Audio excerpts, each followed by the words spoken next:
क्षमा करी कौन आज्ञा आमे खबर पाइलु प्रत्येक डेली एपिसोड देखुची जे भुवनेश्वर गुरुमेला होची आपण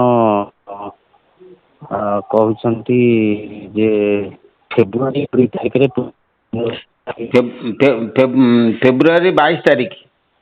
आज्ञा आज्ञा मन रखियो प्रति मासर शेष रविवार जो तारिख रे पड़िबो। आज्ञा आज्ञा आज्ञा से 22 तारिख दिन पुणी हब मेला पुणी जीवी। से गुरुर अर्थ कौन कहले? गुरु अर्थ कहले गु बोले गुण नहीं, रु बोले रूप नहीं।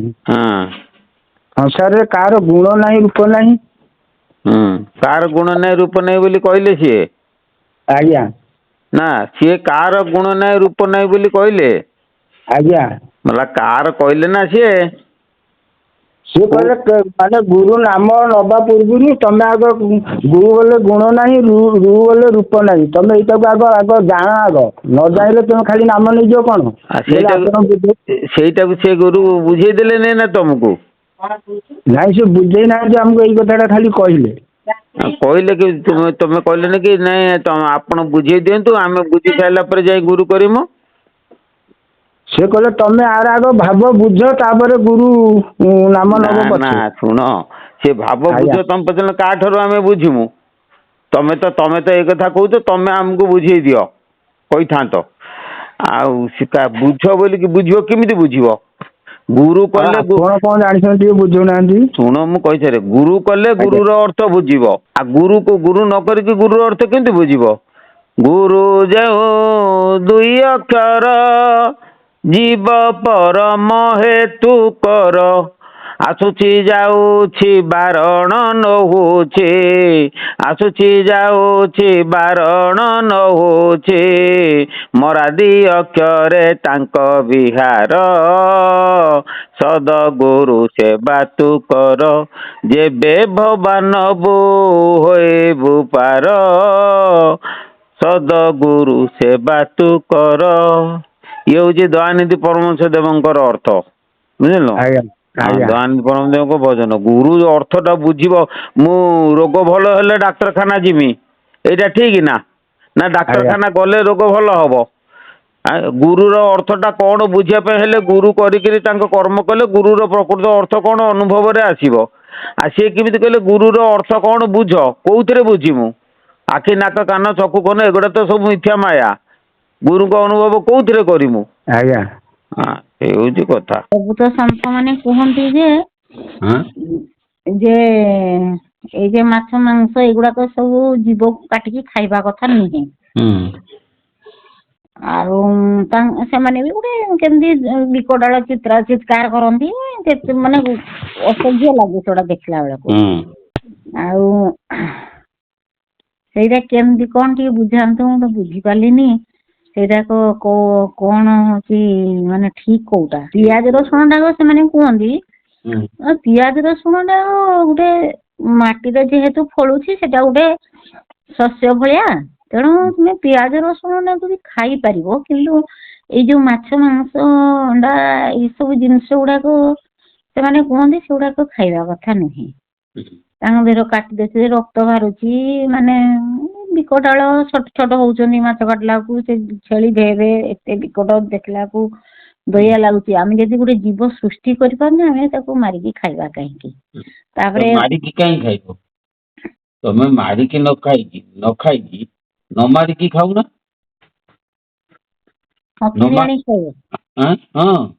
न मारी की खाइले तो सेटा तो कहउचंदी जे काटिबो तार पाप जे आनिबो तार पाप जे रांधिबो तार पाप जे खाइबो तार पाप ये कहूची से ता मन गोड़ा कथाटा कहूची से गीता भागवत पढ़ी नहीं कि जाने पाप कौन पुण्य कौन से जाने मोर कहवा कथा जे तुम पाप हम पुण्य हम ये खाइबनी सी खाइबनी एगुड़ा सब विकारी धर्म जो मान विकारी आचरण जो मान से माने कर निर्विकारी मान से सब कथा किसी ना ना तुम जब मन को आयत कर सब गुड़ाक ठीक है पाप क्या कहते माँ कहली जोड़ा समाज रो नीति विरुद्ध को जाए सेटा को मते लागे पाप ना पाप हूँ मन बुझे कि मन जो जो कर्म करो ଅନୁଚିତ ମନେ କରେ ସେଇଟା ହଉଛି ପାପ।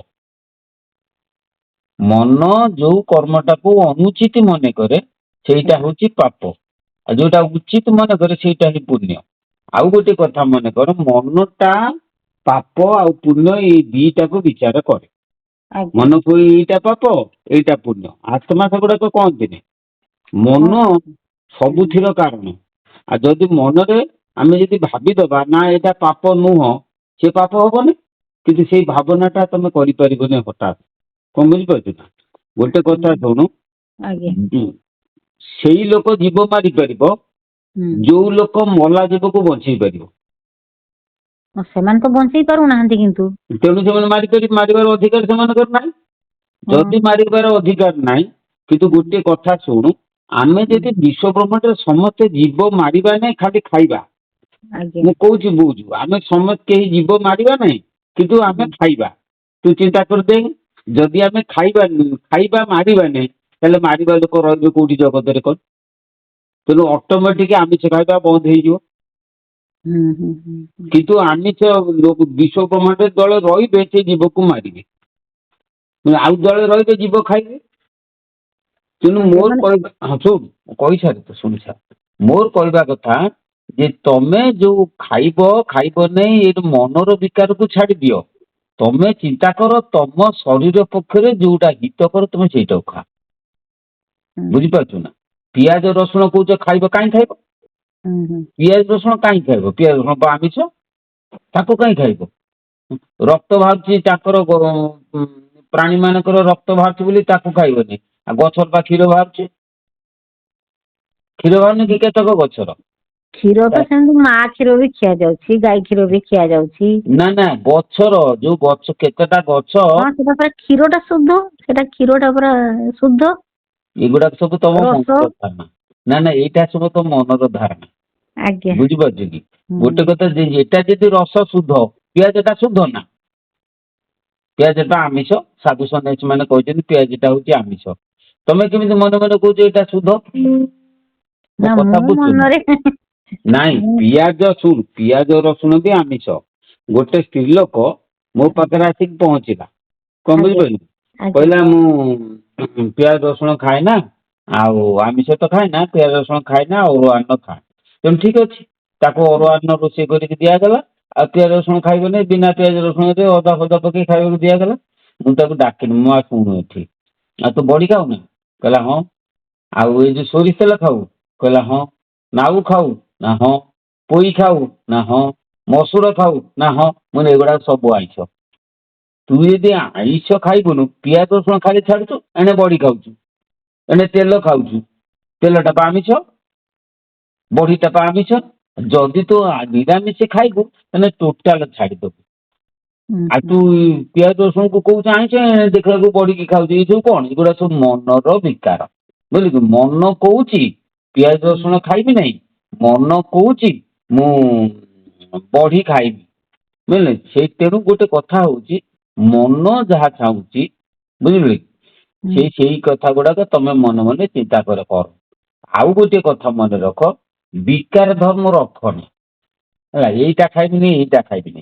ଆଚ୍ଛା ତୁ ମତେ କହ, ତୁ କହୁଛୁ ମାଛ ମାଂସ ଖାଇବୁ, ହଁ? ମାଛ ମାଂସଟା ହଉଛି ଉତ୍ତେଜକ ପଦାର୍ଥ ନା ଆଉ। ଆଜ୍ଞା ଆଚ୍ଛା, ମାଛ ମାଂସ ଖାଇଲେ ତମ ଶରୀର ଭିତରେ କାମନା ଶକ୍ତି ଜାଗ୍ରତ ହବ। ତେଣୁ ମୁଁ ତମେ, ଖାଏନି, ମୁଁ କେଇ ଦିନେ ଖାଏନି। ମୋ କଥା ଟିକେ ମା ଶୁଣୁ। ଆଜ୍ଞା ମାଛ ଆଜ୍ଞା ମାଂସ ଖାଇବାନି କାହିଁକି? ନା ଆମ ଶରୀର ଭିତରେ କାମନା ଶକ୍ତି ଜାଗ୍ରତ ହବ, ଧାତୁ ସ୍ଖଳିତ ହବ, ମନ ଭ୍ରମିତ ହବ। ସେଥିପାଇଁ ଆମେ ସେଇ ମାଛ ମାଂସ ଗୁଡାକ ଖାଇବାନି। ଏଇଆ ତ। ଆଜ୍ଞା ଆଜ୍ଞା ଆଉ ଏପଟରେ ଘାଇ ଯାକ ମୁକୁଳା ତ ବନ୍ଧ କେତେ ବାନ୍ଧୁରେ ଆପେ ଦିନେ ମରିବୁ ତୁ ପର ପାଇଁ କାନ୍ଦିବୁ। ଏଣେ ଦେଖିଲା ବେଳକୁ ସଂସାର କ୍ରୀଡା କରୁଛ, ସେଣେ କହୁଛ ଆମେ ପିଆଜ ରସୁଣ ଖାଇବୁନୁ। ଏଇଟା କୋଉ ଧର୍ମରେ ଗଲା? ଆଜ୍ଞା ଆଉ ଯଦି ତମେ କହୁଛ ଆମିଷ ଖାଇବନି, ପିଆଜ ଖାଇବନି, ରସୁଣ ଖାଇବନି, ମାଛ ଖାଇବନି, ମାଛ ଠିକ ଅଛି, ସବୁଗୁଡା ବନ୍ଦ କର, କିନ୍ତୁ ତମେ ସଂସାର କ୍ରୀଡାଟାକୁ ଆଗେ ବନ୍ଦ କର। ସେଟା ଆମେ ବ୍ରହ୍ମଚର୍ଯ୍ୟ ଭଳିଆ ରହିଛେ। ନା ତୁ ରହିଛୁ, ମୁଁ ସମସ୍ତଙ୍କ କଥା କହୁଛି ଯେ ଆଜ୍ଞା ଗୋଟେ କଥା ହଉଛି ତମେ ସଂସାର କ୍ରୀଡାଟାକୁ ଯଦି ବନ୍ଦ କରିବ, ତାହେଲେ ଆଜ୍ଞା ନିରାମିଷ ଖା, କିଛି ମନା ନାହିଁ।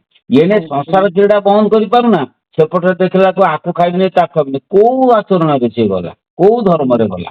ଆଜ୍ଞା ଆଜ୍ଞା ଆଜ୍ଞା ତେଣୁ ଗୋଟେ କଥା ହଉଛି, ସଂସାରୀ ଲୋକ ତମେ କରିପାରିବନି ସେଇ ଯୋଉ ଜିନିଷ ଆଚରଣ କେବଳ ବ୍ରହ୍ମଚାରୀ କରିବ, ଅନ୍ୟମାନେ ସଂସାର ଲୋକ କରିପାରିବନି। ଆଜ୍ଞା ଆଜ୍ଞା ତେଣୁ ସଂସାର ଲୋକଙ୍କ ପାଇଁ ସବୁଠୁ ସହଜ ସାଧନା ହଉଛି ଯେ ନିର୍ବିକାର ସାଧନା। ବିକାର ସାଧନା, ନିର୍ବିକାର ସାଧନା କଣ ନା ତମେ ସଂସାର ଥା, ସବୁ ଖାଉଥା, କିନ୍ତୁ ମନକୁ ଆୟତ କରିକିରି ଈଶ୍ୱରଙ୍କ ଠାରେ ସମର୍ପଣ କର। ଏ ଟେକ୍ନିକ ଟା କେବଳ ଅବଧୂତିଆ ମାନଙ୍କ ଛଡା ଅନ୍ୟ କୌଣସି ପନ୍ଥାରେ ନାହିଁ। ହଁ ହଁ ହଁ କଣ ବୁଝିପାରିଲ ନା? ଯେ ହଁ ମନଟାକୁ ଆୟତ କରିକିରି ତମେ ସବୁ କାମ କର, ଏଟା କୋଉ ସଂସାର ନାହିଁ। ଆଚ୍ଛା, ଆଉ ଗୋଟିଏ କଥା ମୁଁ କହୁଛି ଶୁଣ, ଯେ ଖାଦ୍ୟକୁ ତମେ ଖା, କିନ୍ତୁ ତମକୁ ଖାଦ୍ୟ ନ ଖାଉ।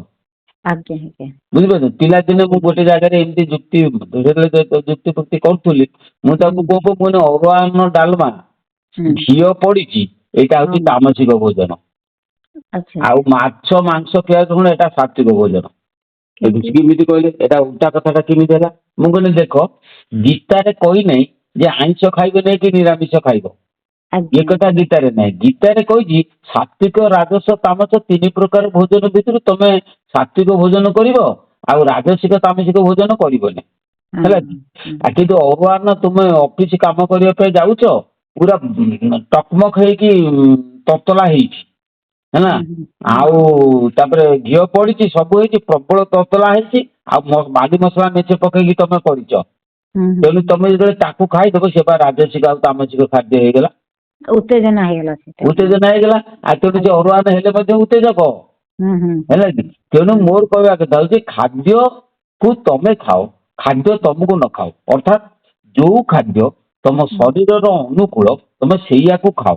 ମନ ଭିତରେ ବିଚାର ରଖ ନା ଏଇଟା ମାଛ, ଏଇଟା ମାଂସ, ଏଇଟା ପିଆଜ, ଏଇଟା ଏଗୁଡା ସବୁ ମନ ଭିତରେ ବିକାର ରଖ ନା।